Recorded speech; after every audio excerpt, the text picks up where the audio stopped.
ले जाओ इसे, माहौल बदलेगा तो दिल भी बहल जाएगा कि मैं मीरब की और उसके बच्चे की हिफाजत नहीं कर सकी। हया ने किया ये सब।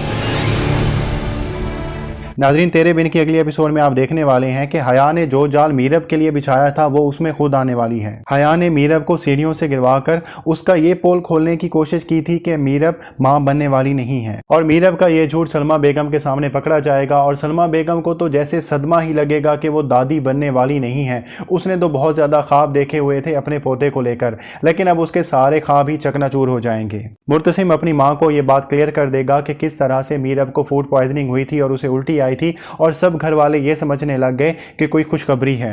सलमा बेगम को तो ये दुख होगा ही कि वो दादी नहीं बनने वाली, बल्कि ये सब कुछ तो एक गलत फहमी का ही नतीजा था। लेकिन जब सलमा बेगम को ये पता चलेगा कि मीरब और मुर्तसिम के दरमियान तो ऐसा कोई रिलेशनशिप है ही नहीं जैसा कि एक मियाँ बीवी के दरमियान होना चाहिए था, तो वो गुस्से से तकरीबन पागल हो जाएंगी। लेकिन उसके गुस्से का पहला शिकार मीरब नहीं बल्कि हया होगी, क्योंकि जब मीरब हॉस्पिटल में थी तो मुर्तसिम ने भी इसी शुबे का इजहार किया था कि मीरब को हॉस्पिटल में पहुंचाने वाली और कोई नहीं बल्कि हया है। और जब हया के तवीज़ पकड़े जाएंगे तो सलमा बेगम इतनी ज्यादा सीख पा होंगी कि वो हया को उस घर में एक मिनट के लिए भी नहीं रुकने देंगी। सलमा बेगम घर में आने वाली सारी मुसीबतों और मुर्तसिम के होने वाले एक्सीडेंट का जिम्मेदार हया को ठहराएंगी।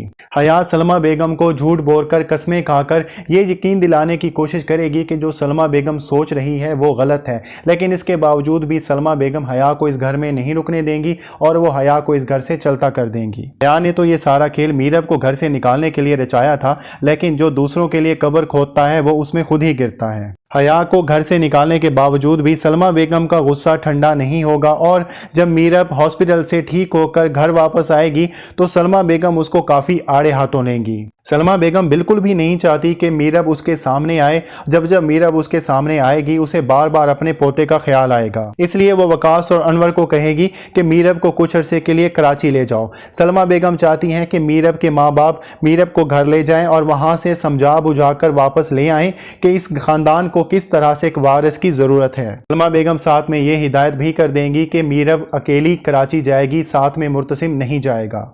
इस बात पर मीरब तो उदास होगी ही, लेकिन मुर्तसिम मुझसे ज़्यादा उदास होगा। लेकिन जहां पर सलमा बेगम मीरब और हया पर नाराज़ हैं, वहां मुर्तसिम से भी वो बहुत ज़्यादा नाराज़ होंगी।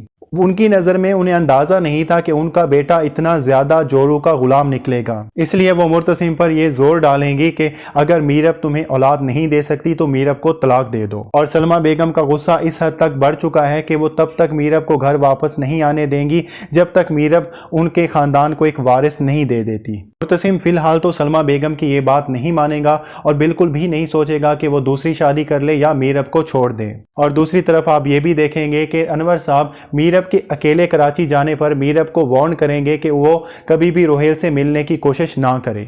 वो मीरब को धमकी देंगे कि अगर रुहेल से मिलने की कोशिश उसने की तो वो रुहेल को कत्ल कर देंगे। लेकिन मीरब का कोई भी इरादा नहीं है कि वो कराची जाकर रुहेल से मिले, लेकिन रुहेल पूरी कोशिश करेगा कि वो मीरब से मिले, और अगर वो ऐसा करता है तो वो मीरब के लिए बहुत बड़ी मुश्किल खड़ी करने वाला है। तो नाजरीन, ये थी आज की वीडियो। अगर आपको हमारी वीडियो अच्छी लगी हो तो हमारी वीडियो को ज़रूर लाइक कीजिएगा और हमारे चैनल को ज़रूर सब्सक्राइब कीजिएगा।